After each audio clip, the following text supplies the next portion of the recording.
Hello, dear aspirants. Welcome to our YouTube channel, Seed to Success Academy. I'm Nusrat Jahan, PhD Research Scholar, and I'll be guiding you with the analysis of the previous year questions of the Social Sciences Code 06. We had completed the first set of 40 questions in our two previous videos, and now we will be moving ahead with our next set of 20 questions, that is from 41 to 60. I hope you all have been enjoying these sessions and the last two videos as well, and you are learning well. Okay, so let's start with this video with question number 41. Which of the following defines the marketable surplus, okay, marketable surplus of a farmer household more appropriately? Is it the quantity of produce actually sold in the market, or the quantity produced minus household consumption requirement, the quantity produced plus quantity purchased, or the total quantity produced? So you can pause the video for a few seconds, try to answer this question, and we'll move ahead.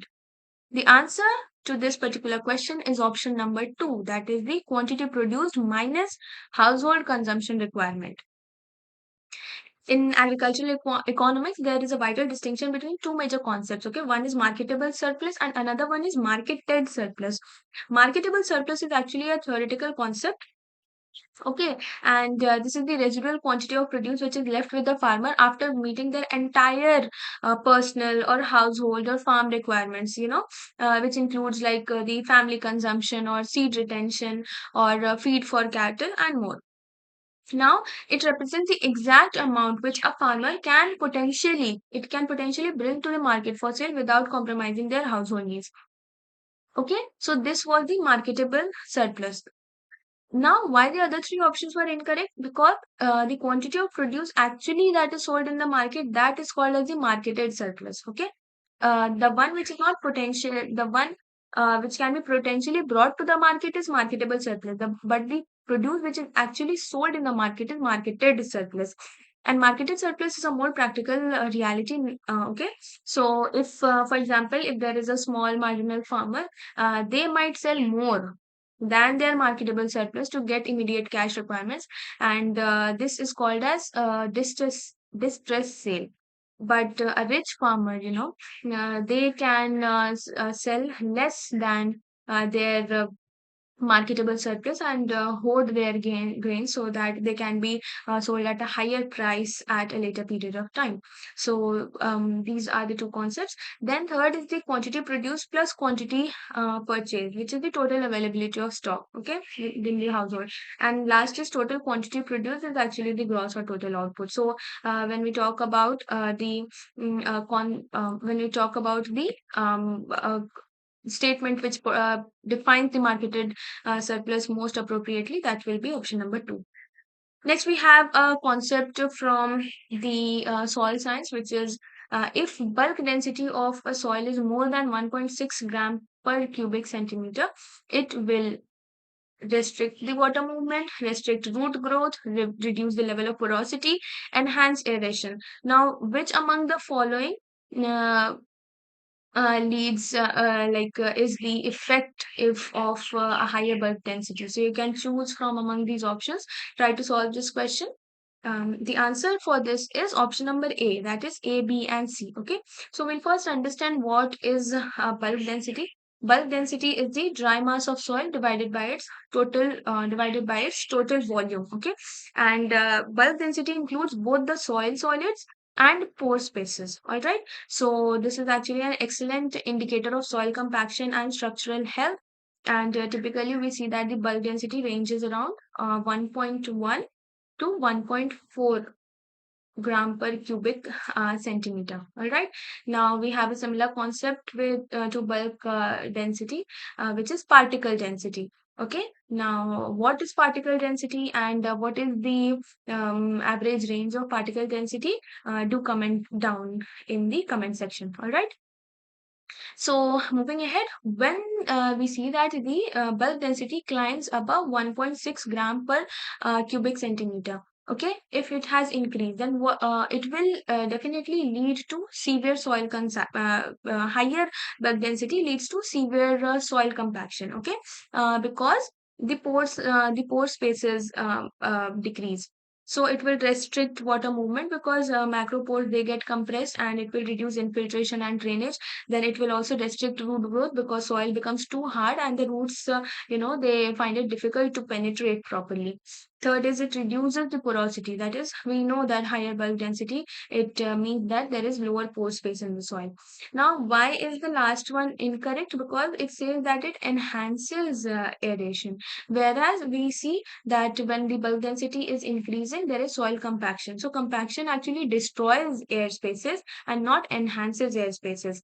Yeah, because there is destruction of these air spaces or pores, it reduces the aeration and causes uh, poor oxygen conditions. Therefore, option one, that is A, B, and C were only correct.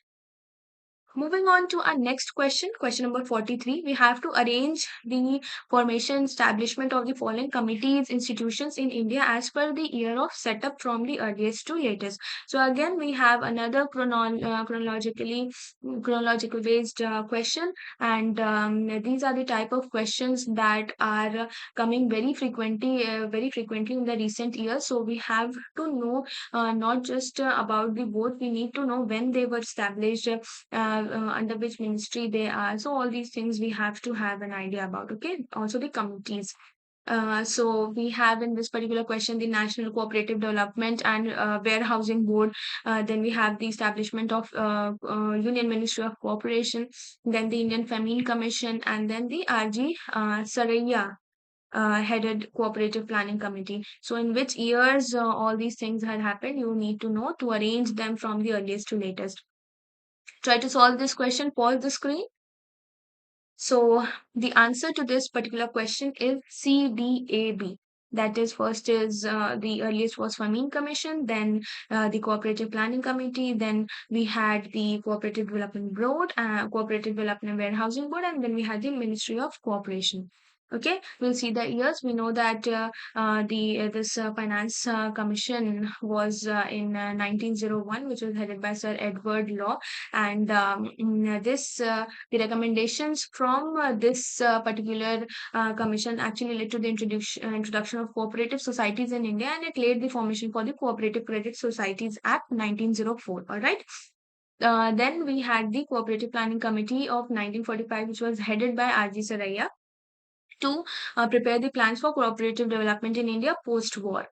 Then we had the National Cooperative Development and Warehousing Board 1956, which was established to promote cooperative marketing.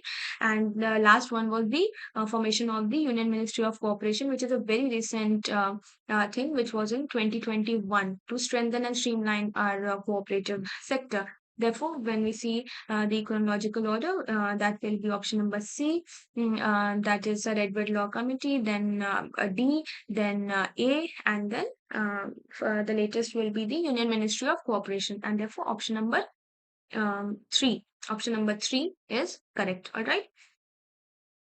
Next, we have question number 44, and we have to see that which of the following statements are related to institutions and reforms, which is or are not correct. So, see, we have in each statement, they have given the question about a different institution like IBRD or land reforms, so they are trying to check multiple concepts in a single question, and this is quite I'd say this is one of the difficult questions of this paper, because you need to have very clear knowledge about these things. Okay. Yeah, so try to solve this question. So the answer for this particular question is B, C, and D only. That is, first one is actually correct. Okay. We in this question we have to choose the correct answer from the optional. But what will be the correct option? We have to see that which of the following are not correct. Okay. So we have to count the number. We have to see the statements which are incorrect, and that will be the option. All right. C, the solution. First option is correct. That is, India was the largest fiscal borrower in IBRD of the World Bank in 2023. Okay, along with there were other countries as well, like Brazil and Indonesia. However, India was also one of the largest borrowers. Then, second question was about the zamindari system. That is, elimination or abolition of zamindari system was the second step, but that is not true. It was the first step in India's land reforms, which was followed by tenancy reforms. All right. Then the third question was the Ministry of Agriculture and Farmers Welfare Government of India provides a grant to the VAMNICOM. This is also an incorrect statement because yes, initially VAMNICOM was actually under Ministry of Agriculture and Farmers Welfare, but after the creation of the Union Ministry of Cooperation in 2021, the VAMNICOM grants, they came under the Ministry of Cooperation itself. And the last one is the National Institute of Rural Development was changed. This should be D. Was changed to National Institute of Rural Development and Panchayati Raj in 2004, which is wrong. The year is 2013. So although the B, C, and D are incorrect, and that's why option 4 was correct. Next, we have question number 45. As per the Agricultural Census 2010 and 11 in India, arrange the following irrigation sources according to the percent irrigated area and decreasing order from the highest to the lowest. All right. So we have to see the how much area is covered through these irrigation sources. We have options as canals, tube wells, then tanks and other sources, and then we have wells. Now, try to solve this question and then I'll tell you one trick. So, okay, the answer to this particular question is D.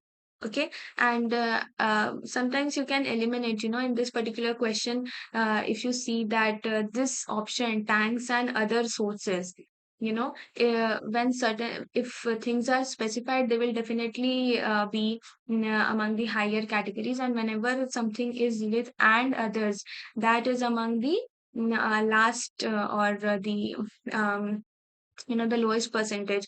So you could have used this particular option to see the to choose the options like C. C is present at the end in only one option. So this could have been a wild guess which could have been taken in this particular question. However, we will see the clear statistics in the solution. Okay, so according to phase 2 of the ninth All India Agriculture Census 2011 conducted by the Ministry of Agriculture and Farmers Welfare, the net irrigated area in India was 64.57 million hectares. Now, this particular statistics can also come directly in the exam, that what is the total net irrigated area in India. All right, so you should remember these values. So for the particulars, we can see that tube well was the highest with 29.1916 million hectares. That is about 45.2%. And this was the largest source. This is because of the expansion of groundwater irrigation, all right, and private bore wells. Then canals.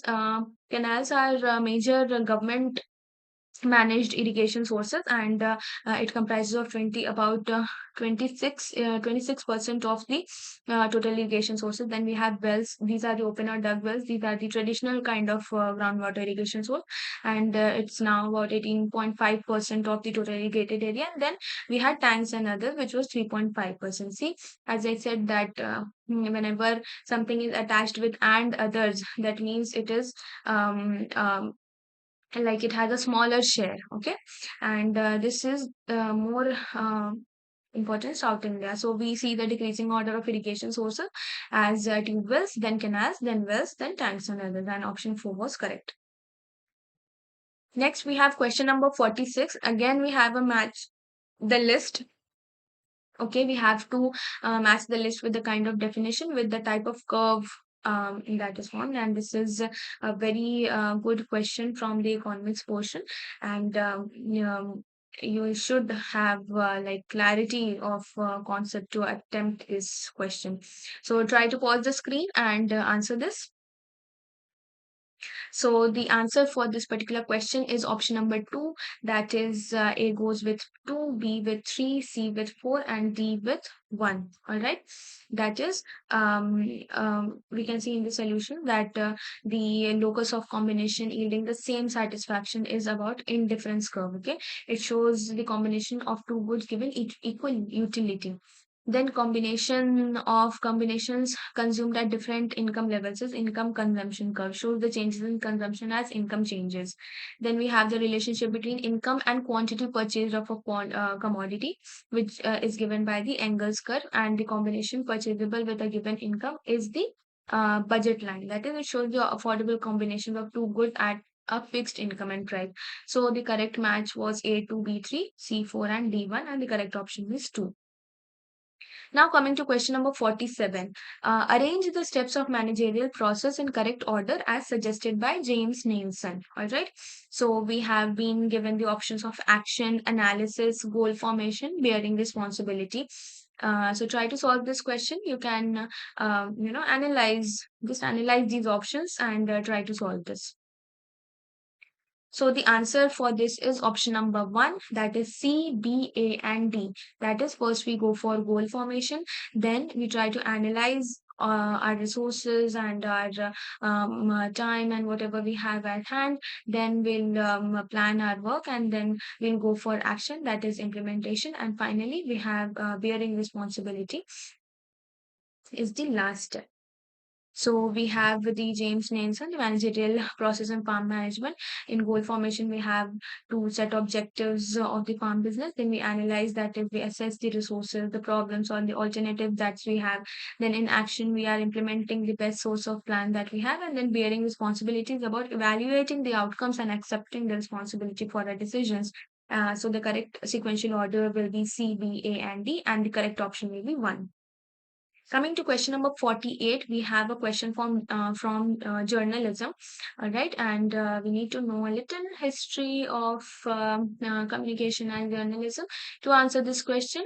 And we have to see the following developments that have taken place and arrange them in the correct chronological order. Again, there is a question on chronology. We can see how important these set of questions are, the how important the dates are when it comes to the subject of social sciences, and we need to have a knowledge of all the years to answer the questions, because if we get confused in one or two also, we might end up getting negative marks or losing marks in these questions.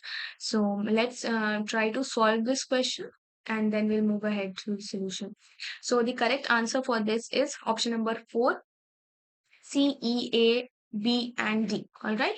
So let's see the solution. C was the establishment of the establishment of uh, Press Trust of India, which is PTI, in 1947, and PTI was actually registered in August 1947 after independence, and this PTI actually overtook the operations of the Associated Press of India, and this Associated Press of India was actually established in 1910, I think.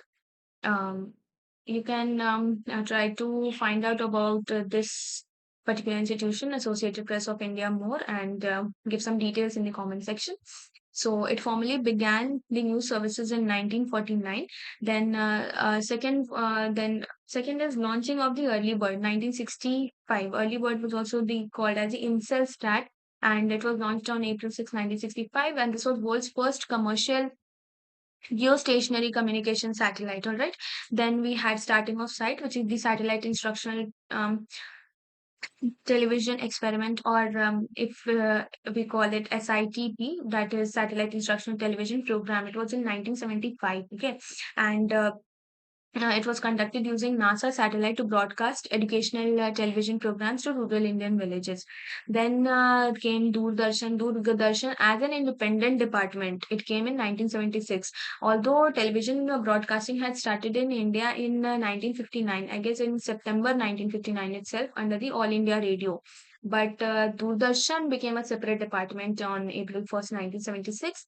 And then internet access in India by BSNL started in 1995, and this is also considered to be a landmark in the communication revolution or the ICT revolution of India in 1995, wherein BSNL launched the public internet services in India on August 15, 1995. So we can see the correct chronological sequence was C, E, A, B, and D, and therefore option 4 was correct.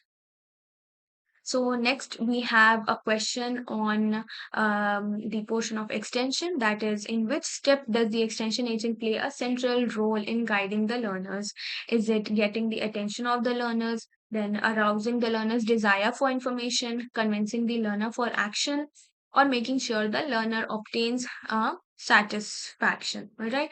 So try to answer this question, in which of these the extension agent is actually playing a central role in guiding the learners.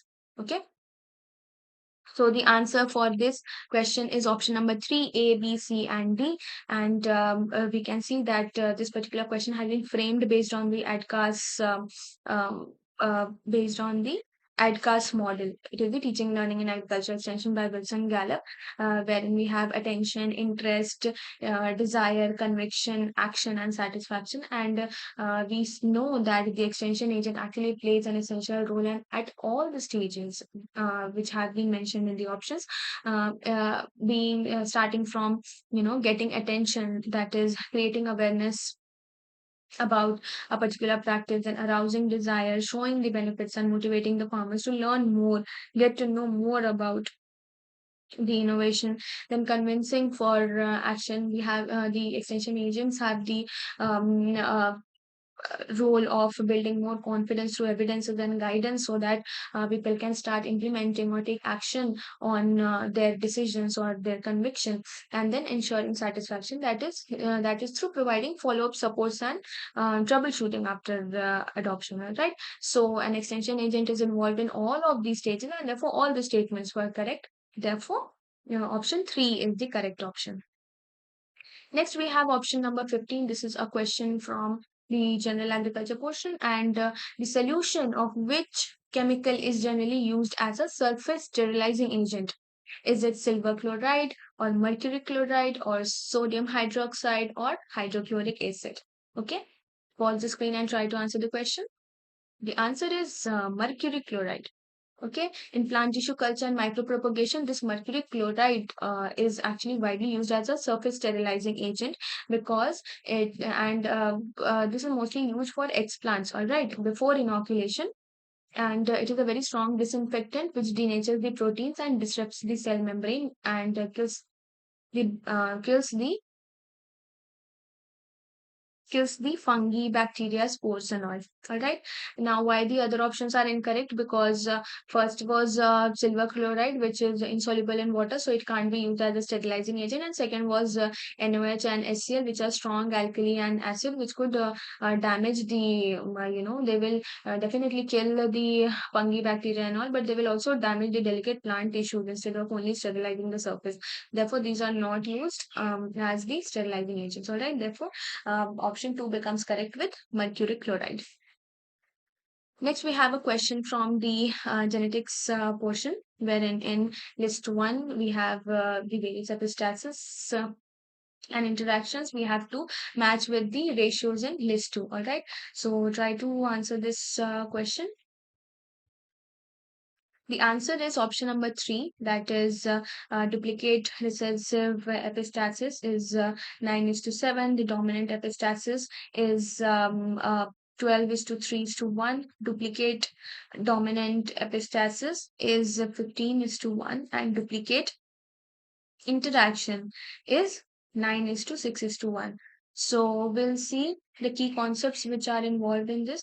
For example, the duplicate recessive epistasis, in which the both genes need at least one dominant allele. So here we can see how this 9 is to 7 ratio comes, wherein the 9 is to 3 is to 3 is to 1 is the general dihydrid cross ratio. But in duplicate recessive epistasis, the 3 plus 3 plus 3, they get added to give one particular phenotype. Okay, because the recessive AA or BB, they mask the trait. All right. wherever if one dominant trait, either A or B is present now, then the dominant trait will come. If it is not present, then they will if the recessive traits A and B are there, it will mask the dominant trait if they are present together.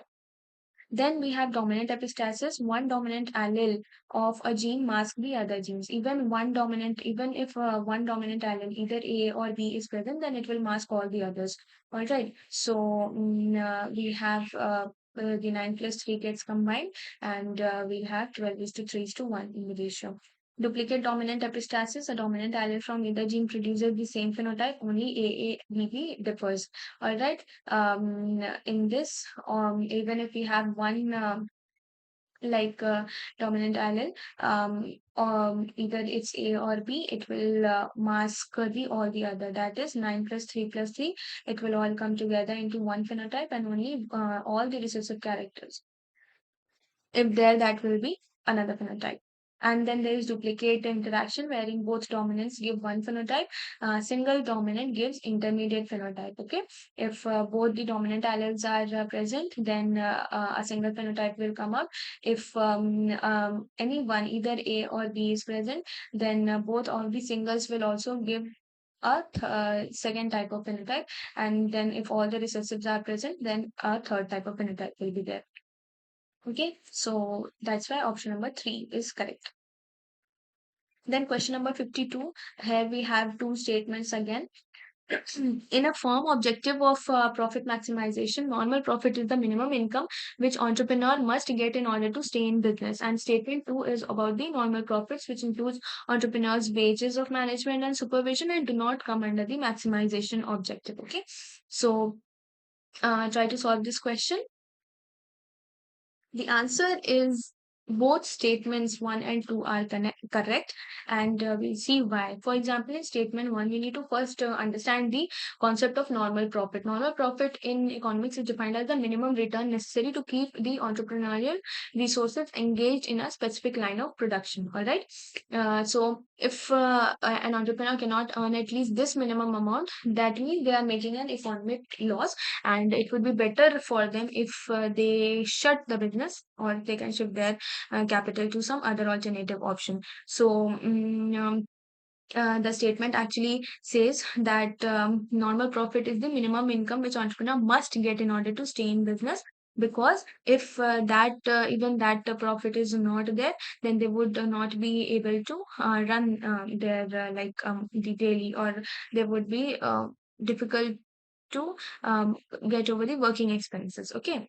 Then in statement 2, we have normal profits includes entrepreneurs' wages of management, supervision, and do not come under maximization objective. So normal profit, we know that is it also treated as the implicit cost of the production, and it covers the implicit wages. Okay, with the which the entrepreneur deserves for managing and supervising the firm. Because normal profit is treated as a cost of doing business, it is already factored in before you calculate the economic profit. All right, therefore, option number 1 is correct. For example, if the total revenue is 1,50,000, and the explicit cost, that is all the cost for materials and everything, that was 1 lakh, and the implicit cost is actually the salary that is gets sacrificed, that gets 1,500. So accounting profit will be total revenue minus explicit cost only, which is 50,000. But economic profit is equal to total revenue minus the explicit plus implicit cost. All right. So when we see that the economic profit is 0, but since economic profit is 0, we know that the farmer is earning a normal profit. This means that the farm is covering all the explicit cost, and therefore we know that the farmers owners opportunity cost, that is foregone salary, that is 50,000. So the farmer does not need to shut down their business or shift their alternative, because he is earning a normal profit here. Now coming to question number 53, the kaolinite group of minerals includes a number of clay minerals such as kaolinite, phlogopite, halloysite, dickite. All right. Now you need to find out which of these following belong to the kaolinite group of minerals. I'll give you a hint that this kaolinite group of minerals have a ratio of 1:1. So which of these are having that ratio will belong to this particular group. All right. Try to solve this question, pause the screen, and remove it.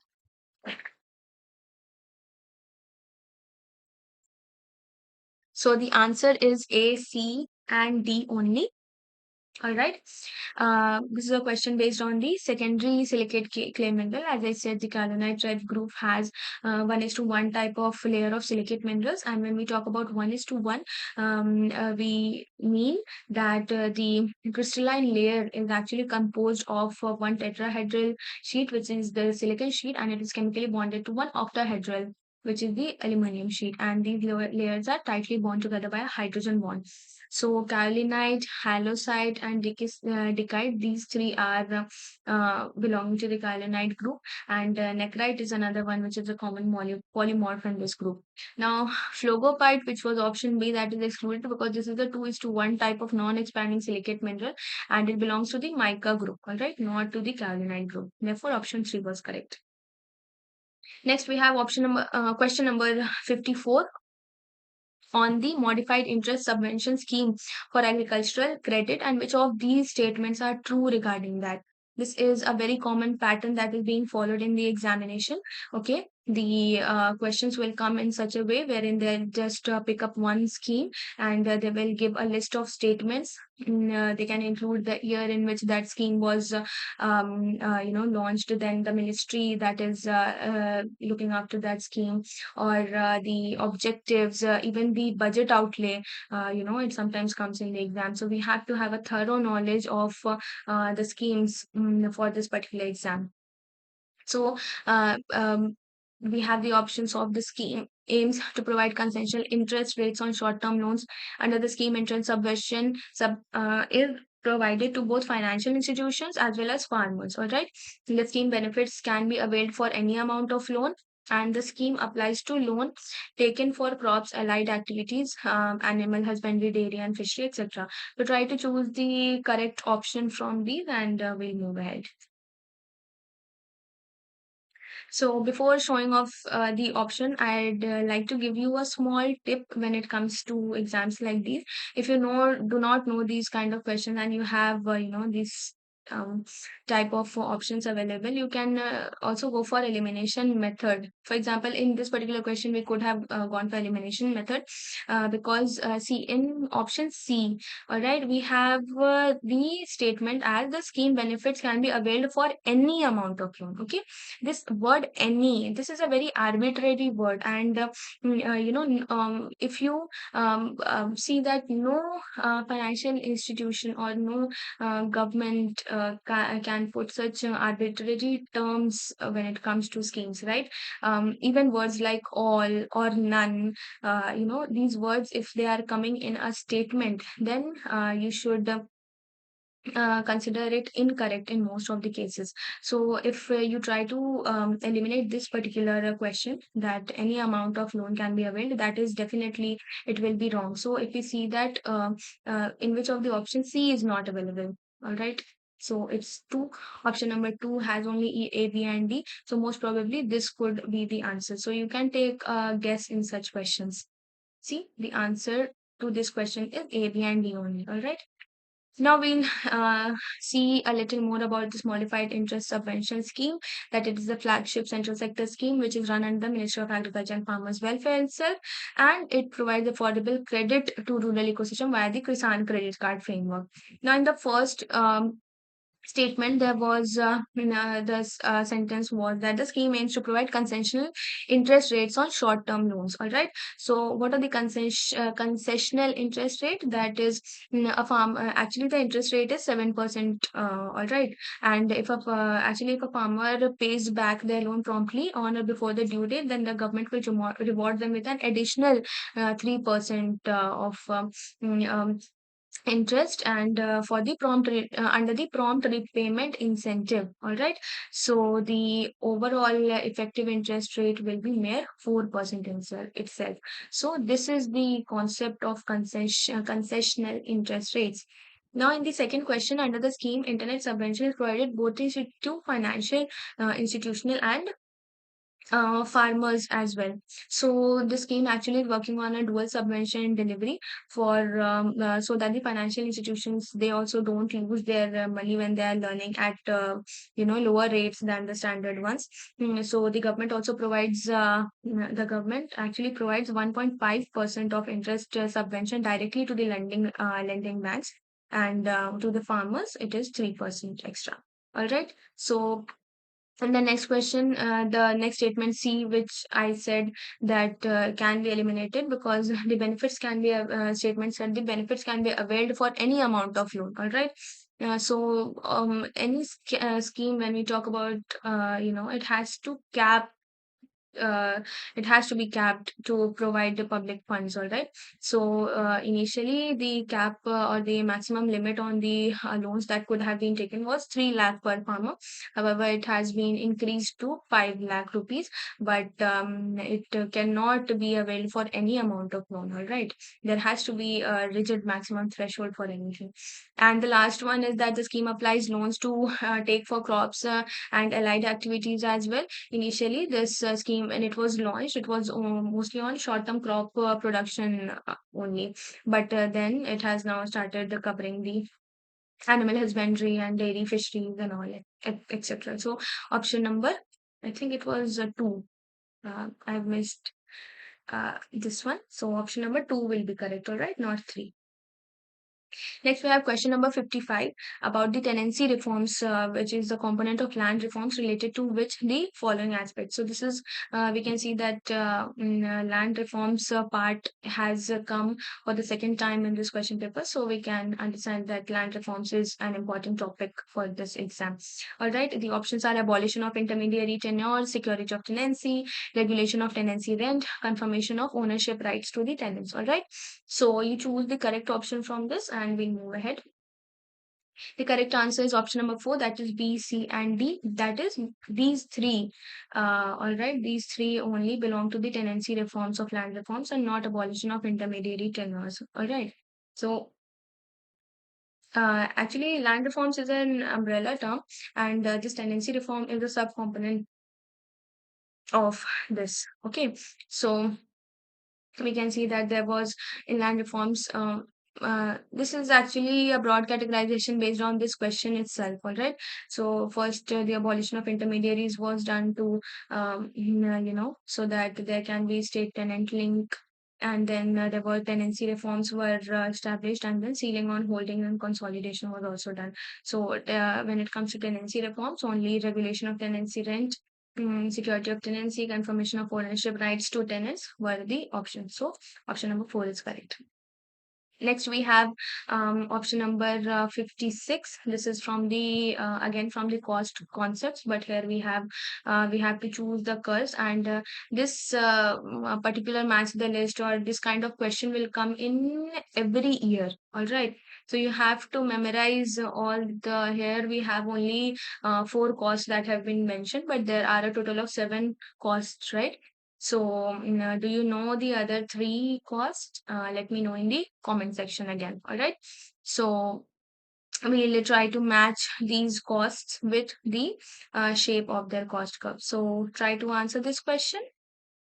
The answer for this particular question is A is with B, B1, C4, and D3. That is, average fixed cost is a hyperbola. Then average variable cost is a U-shaped cost curve. Then marginal cost is an inverted L shape.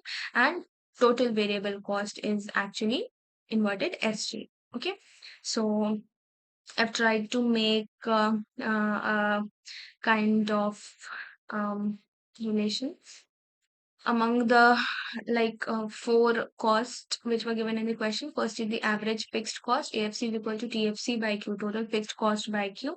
And we can see that this is a hyperbola, right? Then we have the average variable cost. This is the total variable cost by quantity. Then marginal cost is the change in total cost by change in quantity.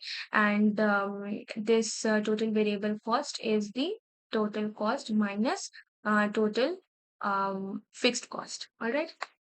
So next we have question number 57 about the cooperatives and cooperative organizations, and we have to arrange them in the ascending order as per the minimum requirement of membership. Okay, minimum requirement of membership, that is how many members are required to open a particular organization, these cooperative organizations. All right. So try to solve this question and will then move ahead. The answer is B, D, C, and A. All right. So we need the minimum number of members are required to open a primary cooperative bank, and the maximum number of members are required to open an urban cooperative bank. We'll see the exact number. See the primary cooperative society. We need 10 members only, which is the minimum number, and this was created under the States Cooperative Societies Act in 1912. Then in multi-state cooperative society, we need 100 members. It requires a minimum of 50 individual members from each of the states which are involved, or which are operating across at least two states. Then we have farmer producer organizations.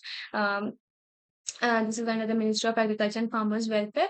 Although for a basic company, 10 producers are required, but to avail the schemes of the government, a minimum of 300 farmers are strictly mandated to qualify for the central level grants. All right. Then for the urban cooperative banks, we need 500 to 3,000 members, and this is even the smallest category D centers of this bank, that requires the lowest baseline of 500 members for creation of an urban cooperative bank. So this is the highest, and that's why option number 2 is correct. All right, option number 2, yes. Then we come to question number 58, the M Kisan portal, which was launched by the government of India in the year.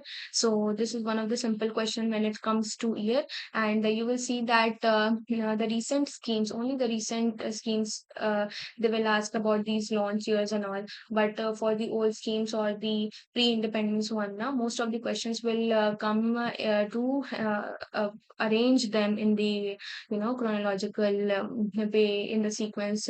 Either in ascending order or descending order, any way it can come. All right. So, what is M Kisan portal? And when was it launched? It was launched in 2013. All right. So its launch date was actually July 16th, 2013, and the Northern Ministry, Ministry of Agriculture and Farmers Welfare. This is the mobile telephony, that is SMS based portal. All right, real time actionable advisories given to the farmers.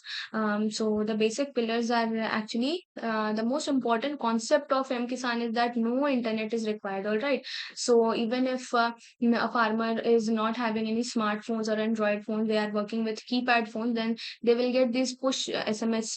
All right, with advisories. It is localized, that is, they will get crop specific or location specific advisories. Then it is multilingual. Okay, the advisories are also sent in local languages, and there's two-way communication. There's also IVRS system in this MKSAN portal. And when it comes from the about the advisory or the advisory sources from where these advisories are being sent, the IMD is involved, ICAR institutes, the also the state agriculture universities are involved, and then the at the ground level we have the Krishi Vigyan Kendi. All right. So the option is 3, 2013. Question number 59. What are the basic elements of leadership? All these are the options which are present, that a leader, a follower, resources, situation, all these things. Which of the following are the basic elements which is necessary for the leadership? So, is it all of the above, or there are three main elements you need to find out? Okay, the answer is A, B, and D. That is leader, follower, and situation, not resources. All right. So when we talk about a leader, leader is an individual who initiates the action and provides direction and guides the group, and he brings unique personality traits to the table.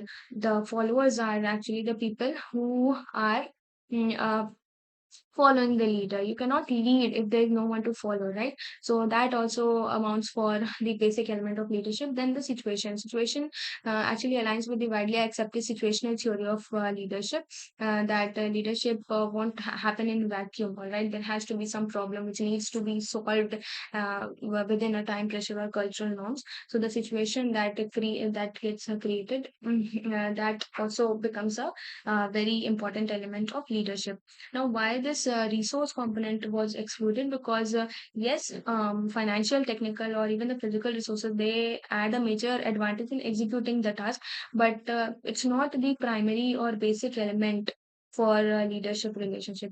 There are situations wherein resources are completely absent, yet there will be leaders who will rise because of deep interpersonal bonds with their followers. All right, so resources can be excluded among from the primary or essential elements of leadership. That's why option number one was correct. So we come to the last question of this particular video, that is question number 60. And personally, I loved this question. It's testing our concepts at the most highest level. All right, so it is trying to test our knowledge about the marginal revenue, average revenue, as with the price elasticities of demand. All right, we have the four options in list one, and then list two we have to see the situations or relationships. Try to solve this question, and this is a nice question. You'll take some time for this. Pause the video. So the answer for this particular question is option number four, and we'll see how this is solved. First, we'll understand these the price elasticity values which were given and what is the nature of that demand. All right. So when price elasticity is greater than one, it is elastic. That means a greater change in that is the the percentage change in the quantity demanded will be greater than the percentage change in the price. All right. And then if it is equal to one, it is unitary. That is the change in quantity demanded will be exactly equal to the change in price, percentage change in price. Then if elasticity is less than one, it is called as inelastic demand. That is the percentage change in quantity demanded is less than the percentage change in price. And then we have elasticity of demand at infinity. It is perfectly elastic. However, this is a very theoretical concept because it tells about the extreme that a consumer will buy infinite quantity of a good at a specific market price, but even if there is a small increase or a decrease, there's a fraction of a change in the price, then the demand will drop to zero. So this is a theoretical concept. Obviously this does not exist in real life. So now we come to the question. This particular question is based on this uh, particular formula about the marginal revenue, the average revenue, and the price elasticity of demand. That is MR is equal to AR 1 minus 1 by ED. All right. Now in the list one, we had ED greater than one. All right. If ED is greater than one, just consider it as two. For example, if we take two or three, whatever number you can take, for a ease of calculation, we'll go with two. All right. So if we put two here, this will be 1 by 2, and then 1 minus 1 by 2 will become half. So the MR will be equal to AR by 2. So this particular value said that MR will be positive. Yes, it is positive. We don't have any negative sign. Also, it said that MR will always be greater than AR. Yes, because MR is equal to AR by 2. That means the marginal revenue will be equal to half of average revenue. This is half if we took elasticity of demand as 2. It will become it will become 1 by 3 if no it will become 2 by 3 now. Um, it will become 2 by 3 if we take this elasticity of demand by 3. So we took a hypothetical situation, right? But we can see from that example that MR will always be less than AR. Now, second one is ED is equal to 1. If we take ED is equal to 1, then this 1 minus 1 will be 0 and MR will become 0. And this was the case, MR is equal to 0. Then option number C, we have ED is less than 1. When ED is less than 1, if ED is less than 1, this ED will be less than 1. Think of it as 0.5 or something. All right. Then this will be, if it is 0.5, this value will become to 1 minus 2. This will be minus 1. So MR becomes negative. All right. So MR is less than 0 in case of ED is less than 1. That is inelastic.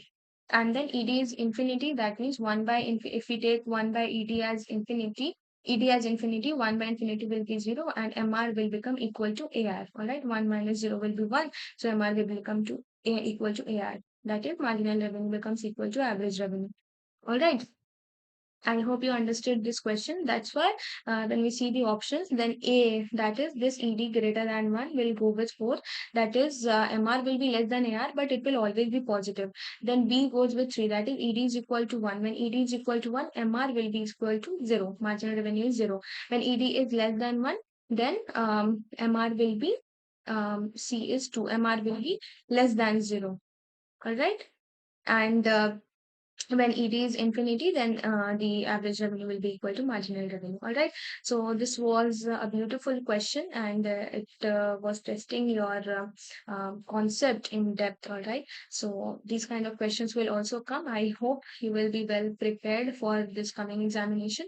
So we have completed the next set of question, which is from 41 to 60, and a total of 60 questions of the previous year question analysis of 2025 has been completed for the social science, and we will soon go ahead with the next set of questions. I hope you're enjoying these sessions. Like, share, and subscribe, and I hope you will do well and keep learning. Thank you.